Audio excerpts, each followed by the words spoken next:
태방광불화헌경 관제 80 입법개품 제39인지 21호단어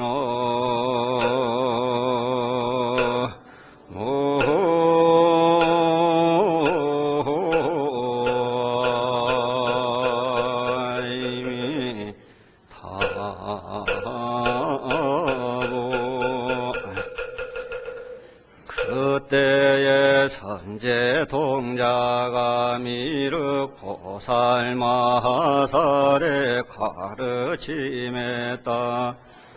점점 걸음을 옮겨 110여 성을 지나서 보문국 소만화성에 도착.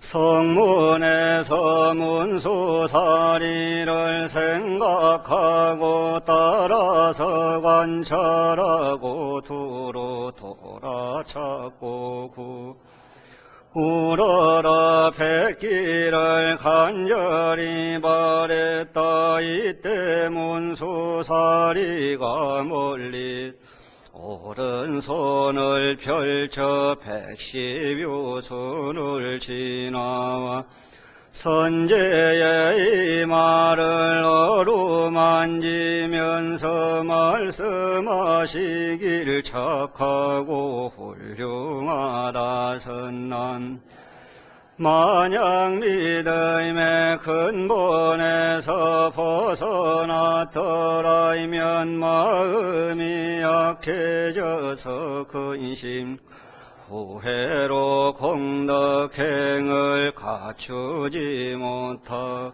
정진에 힘쓰지 못하고 한 가지 좋은 일에 마음이 머물고 집착 조그마한 공덕에 바로 만족하며 훌륭하고 기막힌 실천과 원력 일으키지 못했을 것이며 선지께서 거두어주 보호해 주지도 않았을 것이며 열애께서 기억하고 생각 주시지도 않고 사실 그대로의 법의 본질 진리의 지향점 법의 행해야 될 것 경계를 분명히 알지도 못했을 것이며 두루두루 갖가지 암 근원의 바닥까지 다 하고 이해에 알고 향해 들어가 해탈하고 분별하고 증득해 알고 획득함을 모두 할 수 없었을 것이미로다노.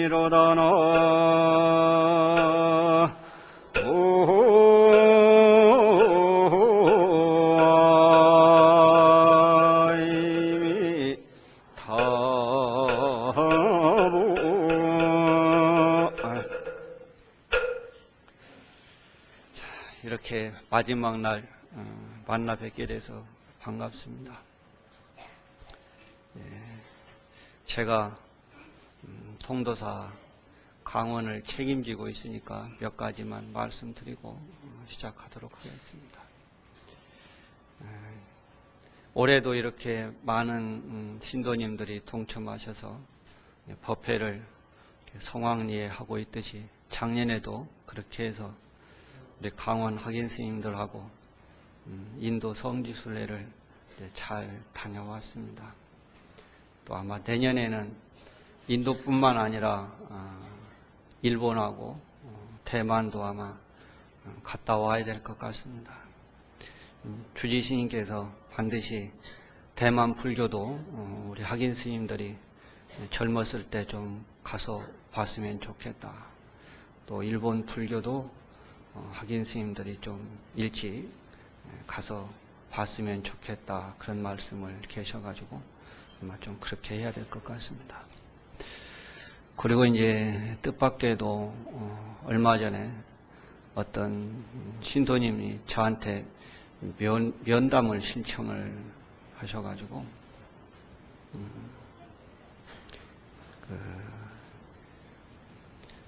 젊은 분이 일찍 세상을 떠나셔가지고 그래서 그 유품을 정리해서 젊은 학인 스님들 공부하는데 좀 썼으면 좋겠다 해가지고 장학금을 주셔서 안 들려도 괜찮아요. 좀 이제 장학금에 넣는데 그 장학금은 우리 학인 스님들도 일반 저기들처럼 매달 시험을 봅니다. 그래서 매달 시험을 보면은 부상으로 상금도 나가고 또 공부뿐만 아니라 또 열심히 잘 살고 하면은 거기에 따라서 이렇게 경력금도 나가는 그런 것들이 있는데 거기에 넣어서 그렇게 지금 쓰고 있습니다. 오늘은 이제 53 선지식의 마지막 부분을 이제 정리해야 되는데요. 문수보살을 다시 만나다 이렇게 돼 있죠. 그러니까 이 얘기는 문수보살을 이미 앞에서 만났다 그 얘기죠.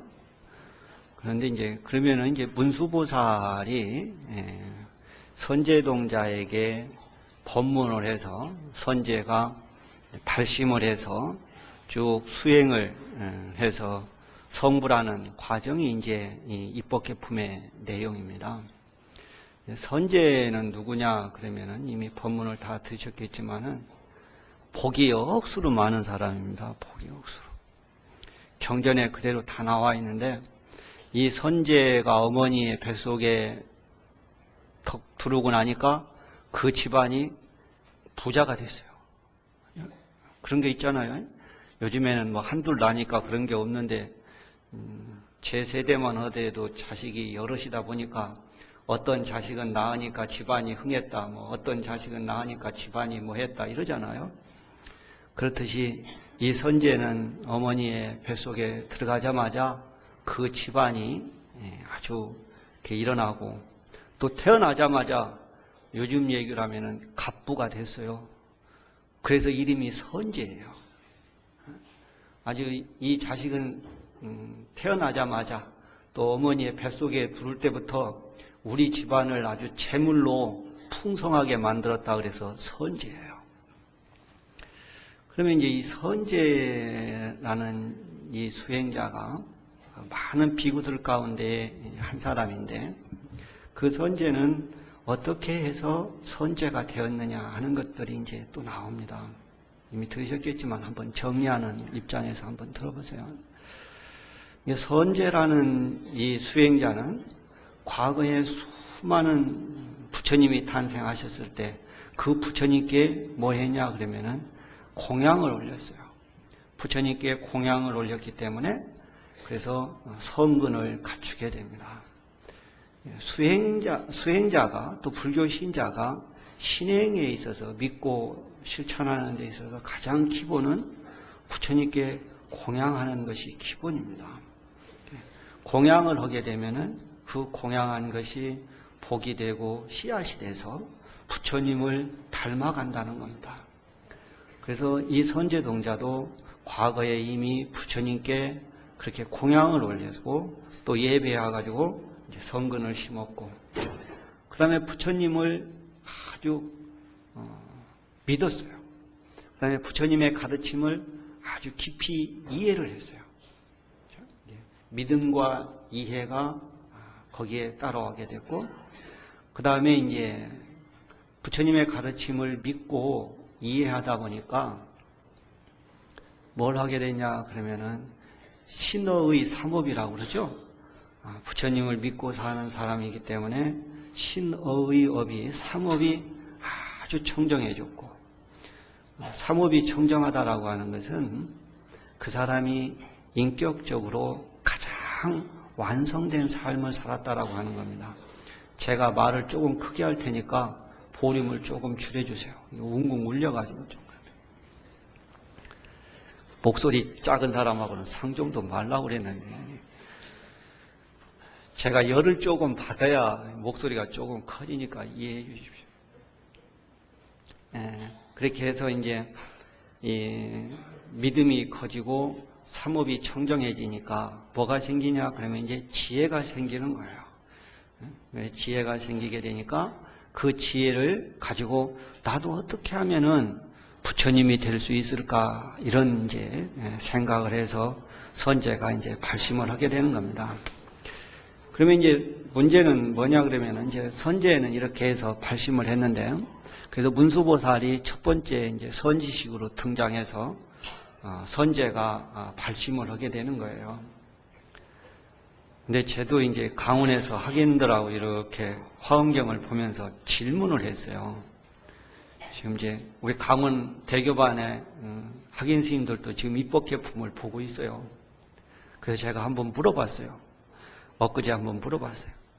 선제는 문수보살한테 무슨 법문을 듣고 발심했냐 그러니까 모르더라고요. 그죠? 무슨 법문을 듣고 발심했는지를 모르더라고요.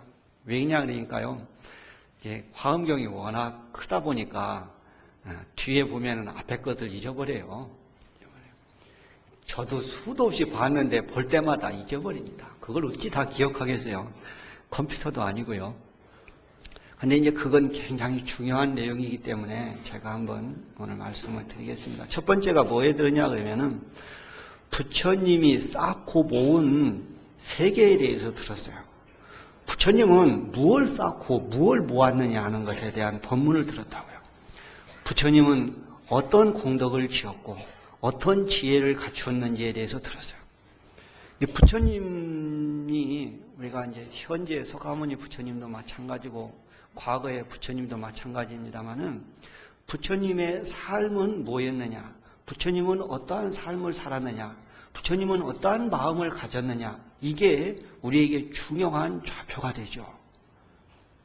부처님에 대한 이해가 없으면은 우리는 부처님을 믿을 수도 없고 내가 부처가 될 수도 없죠.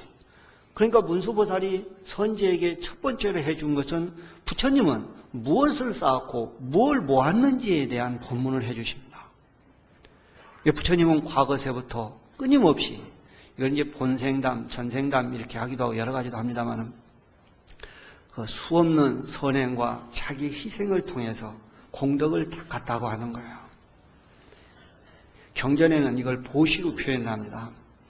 보시를 하는데, 보시하는 데는 조건도 없고 못 주는 것도 없죠.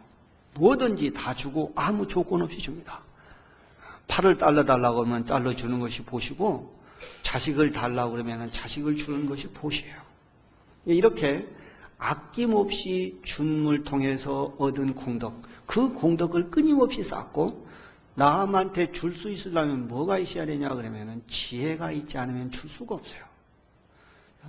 내 자신이 갖고 있는, 여러분이 갖고 있는 모든 것들은 여러분에게 최고로 소중한 겁니다. 돈이 됐건 물질이 됐건 마음이 됐건 몸이 됐건 뭐 자식이 됐건 여러분이 갖고 있는 집이 됐건 하다못해 조그마한 여러분들이 장신구가 됐건 그 모든 것들은 아주 나에 있어서 소중한 건데, 그 소중한 것을 남한테 주려고 그러면은 거기에는 반드시 줄 수 있는 자기 자신의 마음의 자세, 정신적인 자세가 있지 않으면 줄 수가 없는 겁니다. 그래서 이 줄 수 있는 마음, 줄 수 있는 생각, 줄 수 있는 행동들을 우리는 지혜라고 합니다. 그러니까 부처님은 바로 이와 같은 지혜를 통해서 남에게 줄 수 있고 지혜를 통해서 남에게 베풀므로 해서 공덕을 쌓았다. 이걸 이제 선제동자에게 문수보살이 첫 번째로 일러준 거예요. 그러고 보니까 봐보세요. 자식을 달라고 했는데도 주었다. 물질을 달라고 했는데도 주었다. 이렇게 줄 수 있는 사람이 있다. 또 줄 수 있는 주는 분이었다. 목숨까지도 아끼지 않고 줬다 그러면은 그 사람을 우리는 첫 번째로 가장 위대한 삶을 사는 거죠. 자기 희생이잖아요. 요즘 말로 하면. 그러니까 자기 희생을 끊임없는 삶을 통해서 구현한 분이 부처님이었다.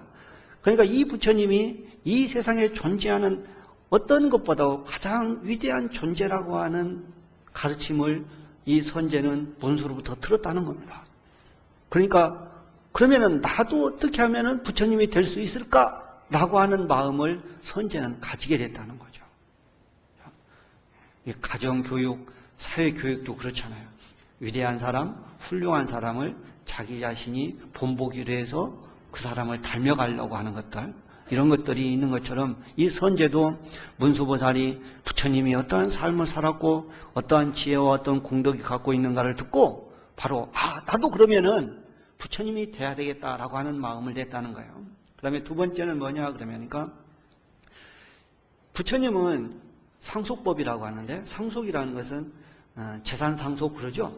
그런 것처럼 끊임없이 계승되는 거예요. 이어지는 것. 그러니까 부처님은 어떤 삶을 살든지 간에 그 삶이 한순간에 단절되는 것이 아니라 끊임없는 연속선상의 삶을 살았다는 거예요. 지혜도 끝이 없고 공덕도 끝이 없고 자기 희생도 끝이 없고 중생을 구제하는 것도 끊임없고 이렇게 연속성을 가진 삶을 살았다. 그러니까 여러분들도 살 때 형제건 누구에건 한 번 줄 수는 있잖아요. 그러면서 항상 뭐라고 해요? 다음에는 없어 그러잖아요. 근데 부처님은 다음은 없어 이게 없다는 거예요. 언제든지 오면은 누가 오든지 간에 아낌없이 베푸는 사람이었다. 그래서 이 상속법에 대해서 끊임없이 삶을 유지시키고 자기네 행동을 끊임없이 변절되지 않고 삶을 살아갔다라고 하는 말씀을 듣고 어떻게 한 번도 아니고 세세생생에 80을 살면 80년 동안 아승직업을 살면 아승직업을 살면서 어떻게 저렇게 자기의 가치관과 자기의 삶의 어떤 모델들을 저렇게 바꾸지 않고 살 수 있을까? 참으로 뿌다는 위대하구나 라고 하는 감동을 받았다는 거예요. 상속법에 대해서 듣고. 그 다음에 또 뭘 들었냐 그러면은 대중들이 청정한 법에 대해서 들어요. 대중의 청정한 법이라고 하는 것은 뭐냐 그러면은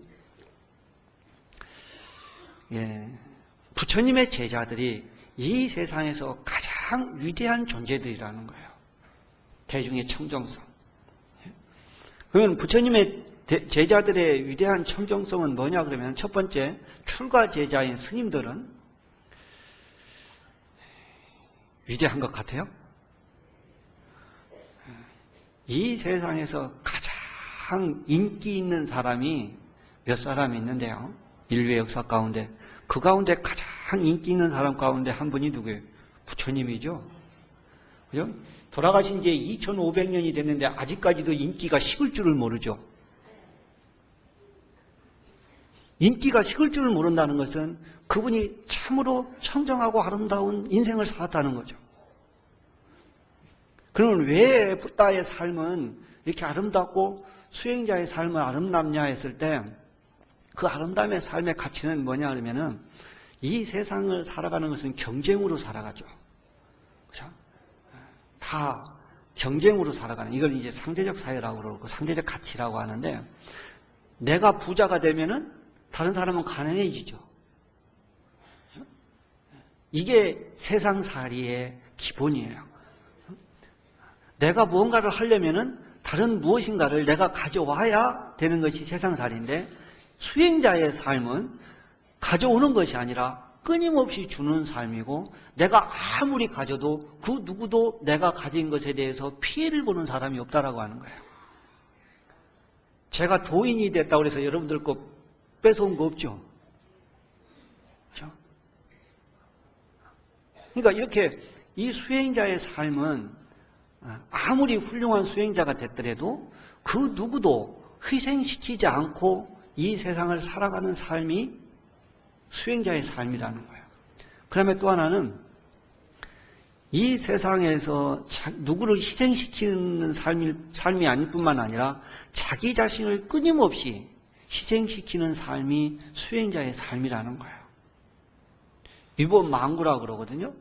법을 위해서, 진리를 위해서 내 자신의 몸을 돌보지 않는다. 이게 수행자의 삶이에요. 선제동자가 깨달음을 얻을 수 있었던 것도 바로 위법망후예요. 오직 깨달음을 얻기 위해서, 안욕따라 삼맥삼불이를 이루기 위해서 선제동자는 안 한 것이 없습니다. 선지식이 시키는 것이라고 한다면 무엇이든지 긍정적으로 생각하고 따랐어요. 심지어 승열바라문이 칼산에 올라가서 불구덩이에 뛰어내리라고 했을 때도 망설이고 있을 때, 그죠? 하늘의 신들이 내려와서 선지식의 가르침을 의심하지 마라 해서 선제동자는 칼산에 올라가서 불구덩이로 뛰어내렸다고요. 이게 위법망후예요. 수행자는 내 자신이 아니라 전체를 위해서 살아가는 사람이 바로 수행자라고 하는 거죠. 불교도 신자 제가신도도 마찬가지예요. 자리 이타라고 하는 것이 불교의 기본적인 삶인데, 모든 불교의 불교인들은 내 삶의 가치는 나한테 있는 것이 아니라 내 이웃의 삶의 가치에 나의 삶의 가치가 좌우된다는 거예요. 나만 행복하다고 해서 나의 삶이 행복해질 수 없다라고 하는 것이 불교의 가치란 말이에요.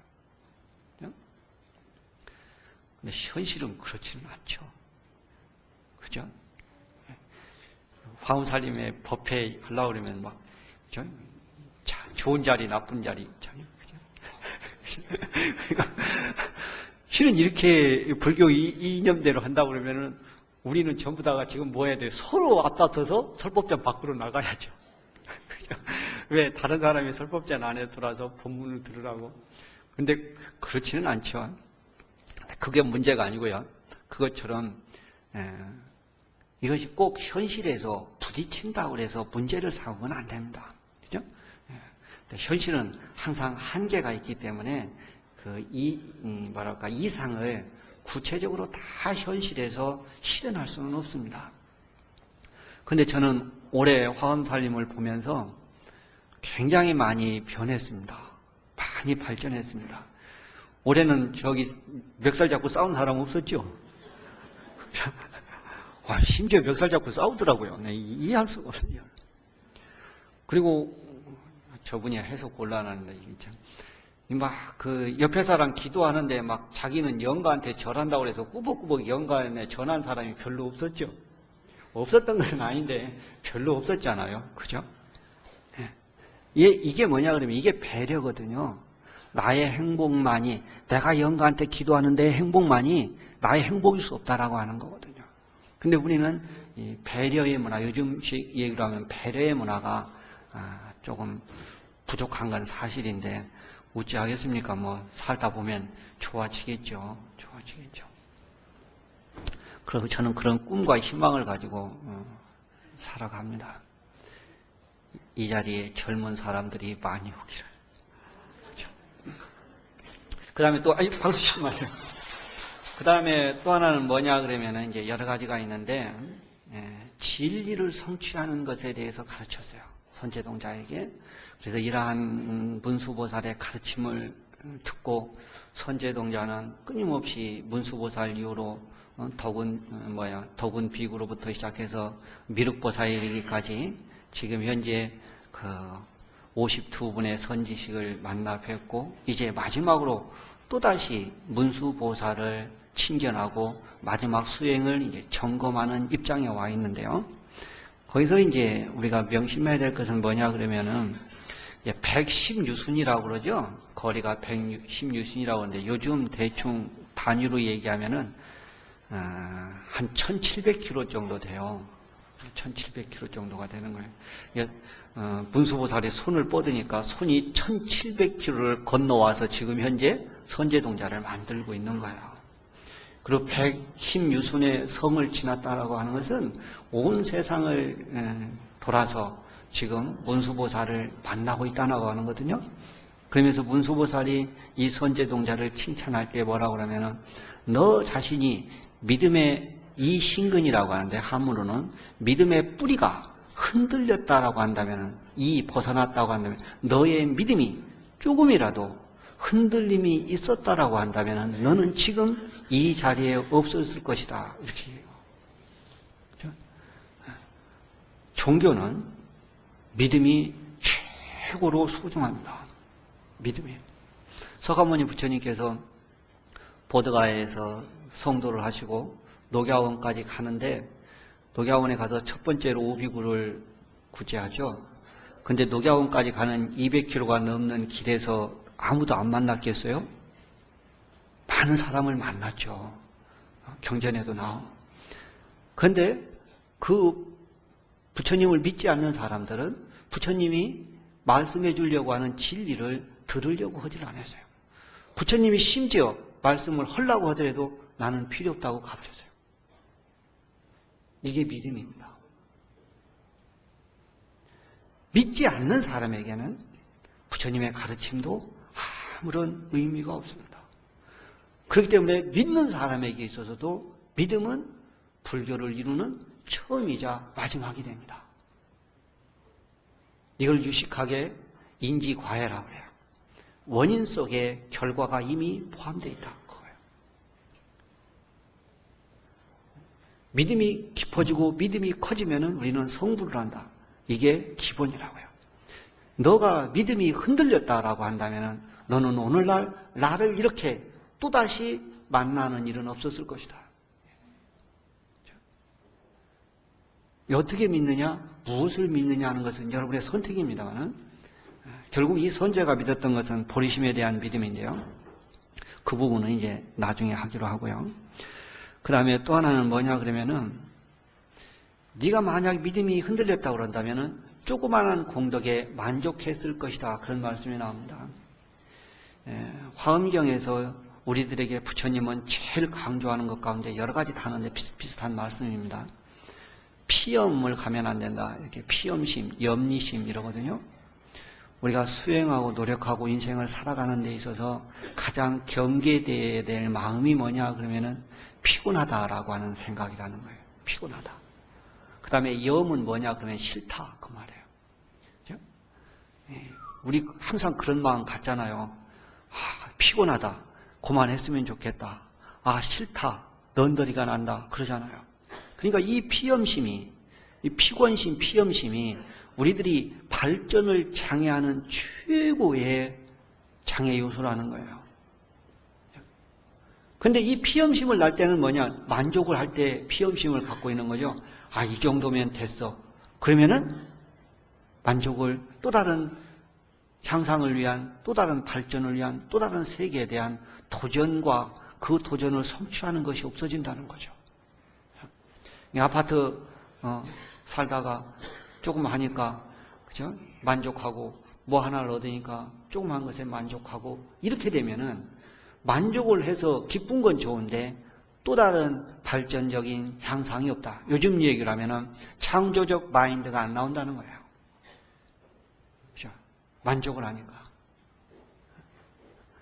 요즘 세상에서 창조적 마인드를 갖지 못하면 그것은 뭐예요? 죽은 사람이에요. 너는 믿음이 흔들렸다라고 한다면 너의 인생에 있어서 창조적 가치, 창조적 마인드는 나오지 않았을 것이다. 그거예요. 그래서 이제 이렇게 문수보살이 이 선제동자를 끊임없이 이제 칭찬을 합니다. 자, 그 다음에 한 장 넘어가 보십시오.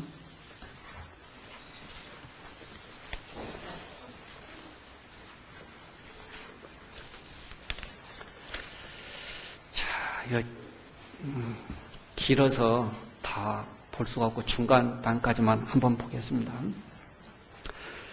이때에 문수사리가 이 법을 이야기해서 보여주고 가르쳐주 이익되고 기쁘게 해주며 선제동자가 성지의 법의 세계를 성취하게 모량한 대지해의 광명을 갖추게 해주며 보살의 끝없는 다란이와 가없는 원력 끝없는 삼매와 가없는 신통과 끝없는 지혜를 얻게 해주며 보현행의 도량에 해주고 선제가 스스로 머물 수 있는 곳에 데려다 놓고는 문수사리가 못 다시 감추고 나타나지 않으셨다. 여기에서 선제가 사유하고 관찰하여 일심으로 문수사리를 뵙기를 원했으며 또한 삼천대천세계 미진수보든 선지식을 뵙고 모두 다 친밀히하고 가까이하고 공경하고 공양 그 가르침을 받아 행하여 허기거나 거역함이 없고 일체지 증장시키고 나아가 구하며 대비의 바다를 넓혀가며 대자의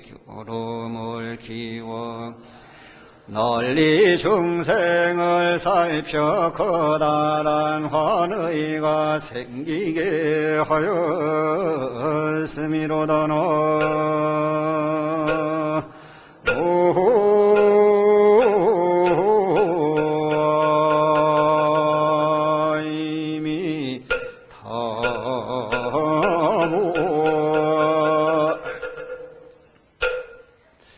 이게 수행에 있어서 굉장히 중요한 대목인데 이걸 여러분에게 어떻게 설명을 해야 될지 깝깝한 부분입니다. 이게 중요한 건 두 가지인데요. 문수보살은 이렇게 턱 선제동자가 찾으니까 선제동자 옆에서 턱 나타나서 부처님의 가르침에 대해서 턱 알게 하고 나서 선제동자를 1700km 떨어진 밖에서 그만해요. 밖에서 그렇게 해가지고 깨달음을 얻게 한 뒤에 다시 이 보현보살의 도량에 들어가게 해주고 스스로 머물 수 있는 세계에 머물게 해주고 자기 자신이 존재했던 선제동자 앞에 나타났던 그 모습을 싹 감춰버렸다 그거예요. 그렇죠? 이걸 이제 이렇게 한번 설명해 볼게요. 요즘에 이제 사회에서 문제된 것들이 뭐냐 그러면은 이제 그 과잉보죠. 과잉보. 부모가 자식에 대한 과잉보. 그죠? 자식을 대학까지 다 키워놨는데도 불구하고 대학 졸업한 뒤에도 용돈을 또 줘야 돼요. 그죠? 장가를 보내놓고 나서도 또 살림하라고 또 줘야 되고 집사라고 또 줘야 되고 전세금 주라고 또 줘야 되고 이렇게 되는 거죠. 그 얘기는 뭐냐 그러면은 자식을 키웠는데 그 자식이 절대적 인격을 가지고 절대적 생존 능력을 가지고 살 수 있도록 아직 못 키웠다는 걸 얘기하죠. 수행자가 수행이 완성됐다라고 하는 얘기는 뭐냐 그러면은 이제 부처님하고 똑같이 돼서 더 이상 어디에도 의존하거나 어디에도 뭔가를 구하거나 이런 것들이 싹 없어져야만이 그 사람이 진정한 수행의 완성자고 진정한 붓다로서 중생을 구제할 수 있는 거예요. 수행자는 또 도라고 하는 것은 의지함이 없는 거예요. 그래서 부처님을 얘기할 때 무상사 그러죠. 무상사. 위 없는 스승이다 이렇게 표현하거든요. 스승이 있으면 어떻게 돼요? 가르침을 더 배워야 되죠. 그러니까 가르침을 더 배워야 될 것은 아직 배움이 부족하다는 얘기죠. 그러니까 보현의 도량에 보현행의 도량에 들어가게 했다는 얘기는 이제 보현보살로 살 수 있는 길을 제시해 줬다. 그거예요. 이제 마지막으로 내 스스로가 진정한 붓다의 삶을 살 수 있는 길을 문수보살은 마지막으로 선지에게 제시해 줬다. 너 지금까지 쉬운 2번이나 되는 선지식을 뵙고 수행하면서 내 스스로가 이제는 뭐가 내 스스로의 본질적인 길이고 궁극의 길인지를 이제 봤을 거 아니냐. 그러니까 이제 네가 본 대로, 네가 얻은 대로, 네가 깨달은 대로 살아라는 거죠. 그게 보현행의 도량이에요.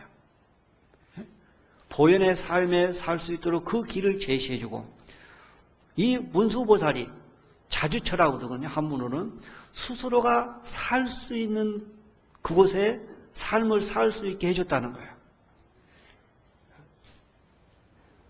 근데 요즘에 부모들이 자식을 과잉 보호하기 시작하면은 스스로 살 수 있는 길을 제시해 주지를 못하고 끊임없이 부모를 의존하게 만들죠. 이건 개인적인 얘기인데요. 제가 이제 그런 얘기를 했어요. 저희 스님하고 이렇게 얘기하는 가운데 저희 스님이 이렇게 조금 본인 공부만 하셔가지고 이렇게 뭐 이렇게 주시고 하는 부분에 약해요. 안 주시는 것이 아니라 이렇게 잘 주시는데 남들만큼 못 주셔요.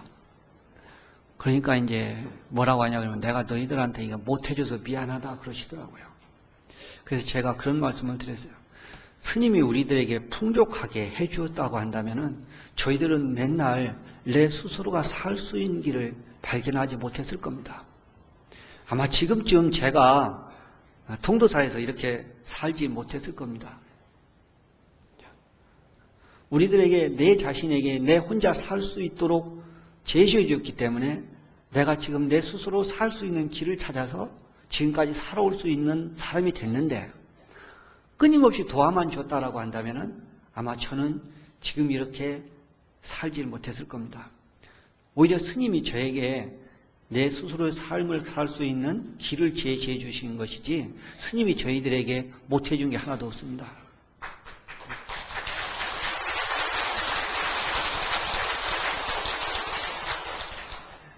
이게 두 가지예요. 두 가지.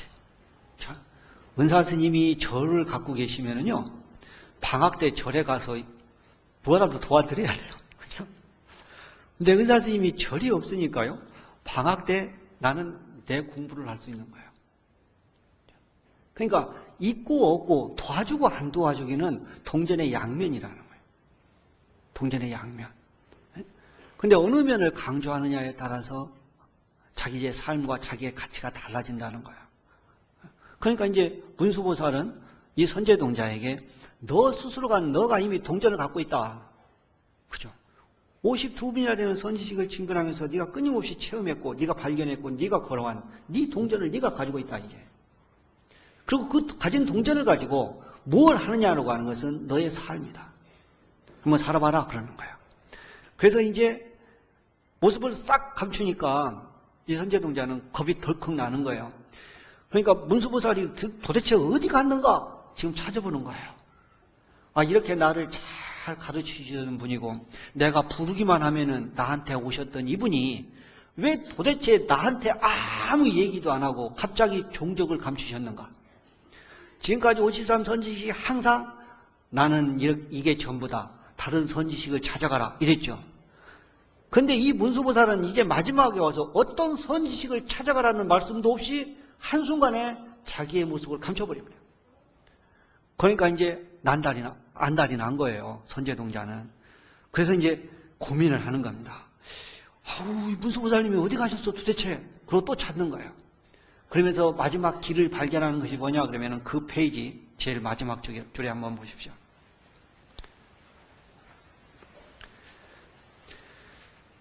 없는 법에 들어가며 법계의 평등한 지위에 머물며 보현의 해탈 경계를 관찰했다 이렇게 나오죠.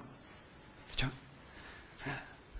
평등한 진리 속에서 보현의 해탈 경계를 봤다. 보현보살의 삶을 이제 되돌아보게 됐다. 내가 어떤 삶을 살아야 되는지를 이제 보게 됐다는 거예요.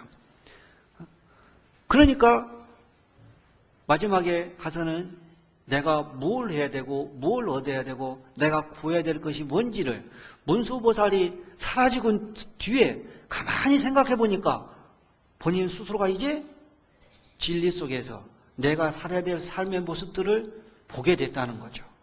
그래서 여기서는 보현의 해탈경계, 보현이 온갖 구속과 속박과 한계로부터 벗어난 그 세계를 내가 이제 살펴보고 발견하게 되었다. 그러니까 마지막 보현보살의 선지식을 찾은 것은 누가 찾으라고 한 것이 아니라 선제동자 스스로가 진리 속에서 찾아낸 선지식인 거예요. 이게 자력이죠. 그렇죠? 지금까지는 스승에게 의지해서 살아왔어요. 선지식을 절대적으로 의지하고 선지식이 하라는 대로 해서 지금까지 살아왔는데 이제는 본인 스스로가 선지식을 구한 거예요. 그러면 본인 스스로가 이제 선지식이 된 거죠. 왜? 선지식을 구할 수 있는 눈이 되어졌죠. 그죠? 그죠? 내가 선지식을 볼 수 있는 눈이 생겼으니까 선지식을 발견하는 거죠. 내가 선지식으로 볼 수 있는 눈이 생기지 않으면은 내가 선지식을 발견할 수가 없죠. 그러니까 선지식을 볼 수 있는 눈이 생겼으니까 본인이 선지식이 된 거죠. 맨날 뭐라고 얘기해요? 돼지 눈에는 돼지만 보인다. 그죠? 봤다라고 하는 것은 본인이 입장이 똑같아졌고 수준이 똑같아졌다는 걸 얘기해요. 그래서 부처님을 뵀다라고 하는 표현이 경전에 수도 없이 나오죠. 부처님을 볼 수 있는 사람은 누가 보는 거예요? 부처님만이 보는 거예요. 그러니까 부처님을 뵈면은 모든 상황이 끝나는 거예요. 문제는 꿈에도 안 나타난다는 거죠. 그죠? 그러니까 우리는 꿈속에서도 부처님과 같은 경계를 내 스스로의 삶 속에서 만들 수 없는 거예요.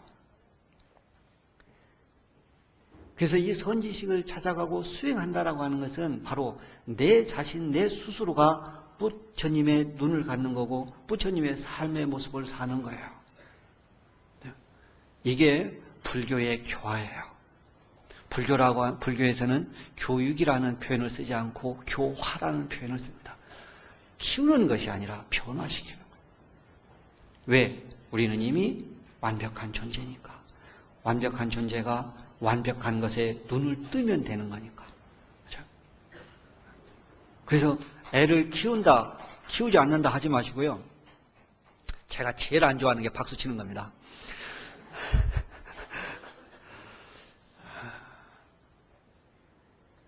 법문은요, 그냥 들으면 되는 겁니다. 또 제가 제일 안 좋아하는 것이 조는 거고 자는 겁니다.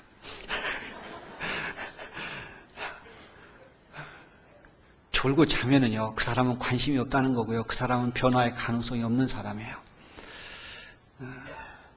그리고 괜히 내가 듣고 싶은 소리 들었다고 우르르 박수 칠 이유도 하나도 없어요. 예, 뭔 얘기하다가 시잘데없는 소리 나가요. 그런 거니까요. 그 다음 쪽을 한번 보시죠. 3쪽을.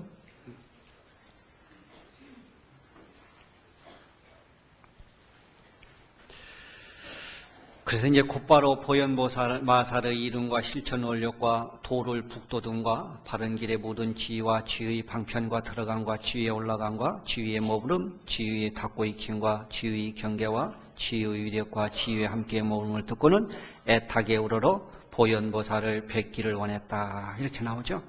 그러니까 이제 보현보살의 삶을, 보현보살의 선지식을 본인 스스로가 구하니까 보현보살은 어떠한 삶을 살았고 어떤 것이 보현보살의 삶의 모습이고 한 것인지를 이제 본인이 아주 극적으로 구하게 됐다고 하는 것입니다. 근데 이제 보현보살이 나왔으니까 이 뒷부분은 이제 오후에 하기로 하고요. 앞에 문수보살을 만나서 문수보살의 가르침을 듣고 선제동자가 발심을 했죠. 그럼 발심한 내용은 내가 부처님이 되겠다라고 하는 마음을 낸 것이 발심이죠.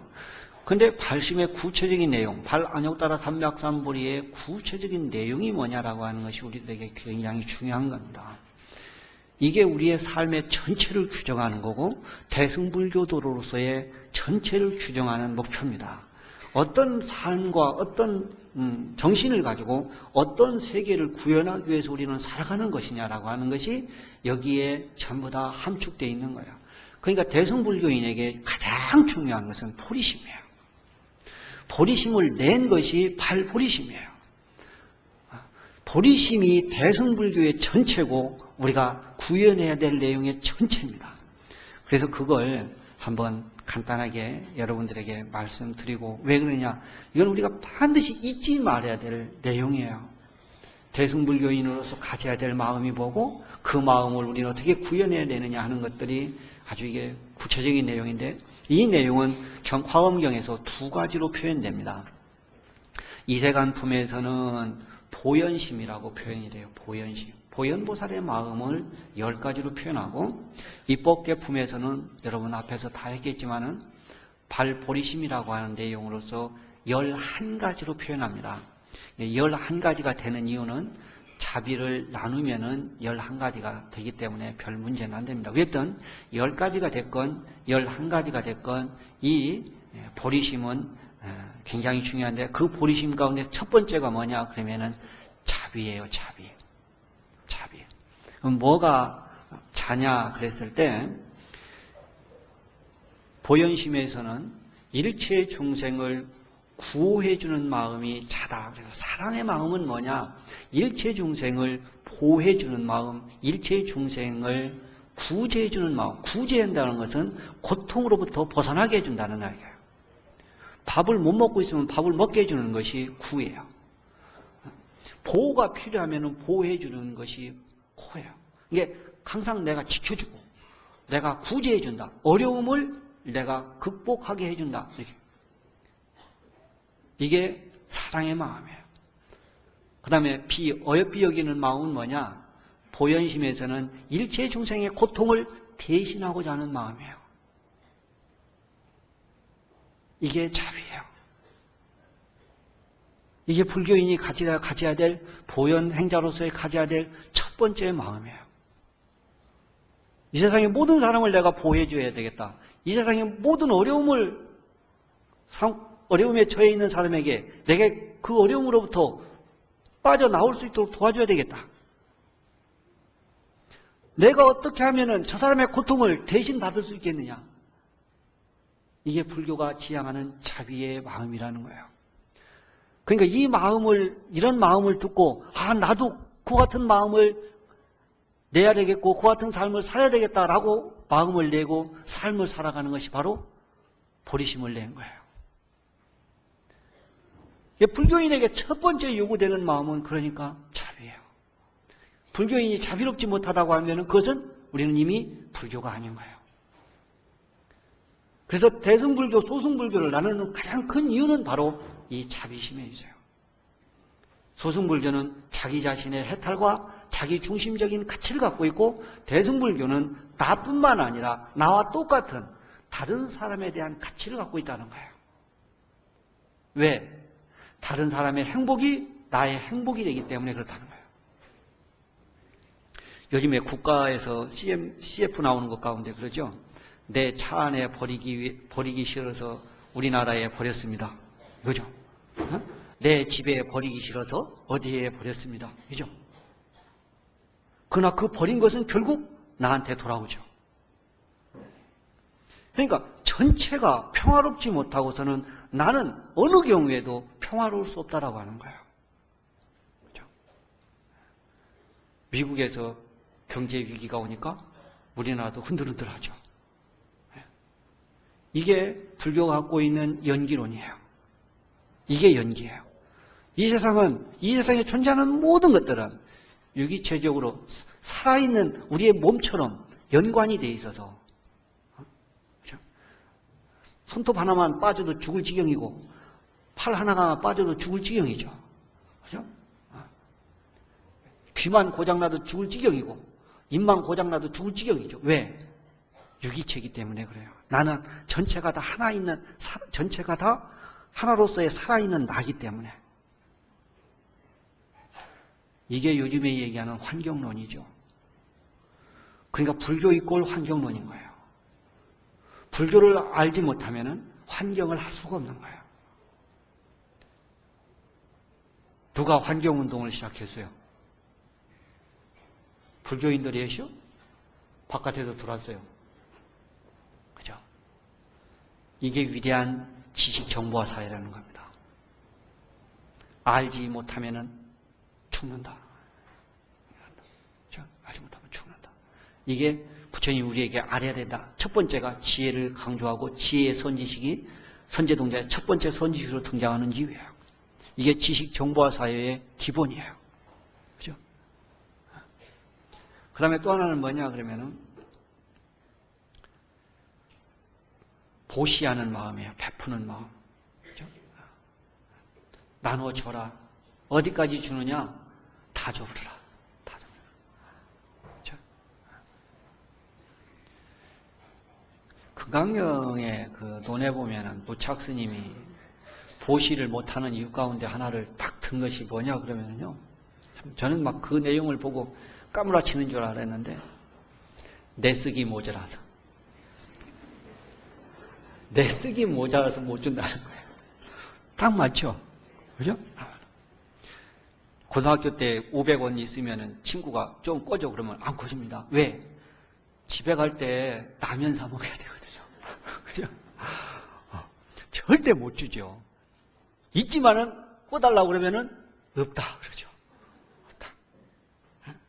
그러니까 이 주는 마음이 불교의 가장 기본이에요. 이게 자비의 마음, 베푸는 마음. 그래서 시간 관계상 다는 못하고요. 이것을 세 가지로 요약하면 뭐냐 그러면은 첫 번째는 아까 얘기한 자비예요. 자비. 그 다음에 두 번째는 뭐냐? 지혜예요. 지혜가 없으면은 자비를 실천할 수가 없어요. 나가 나라고 하는 사고방식에 얽매이게 되면은 너는 없잖아요. 너가 있으려고 그러면은 지혜가 있어야 되죠. 그 지혜는 다른 말로 하면은 공이고 다른 말로 하면 연기예요.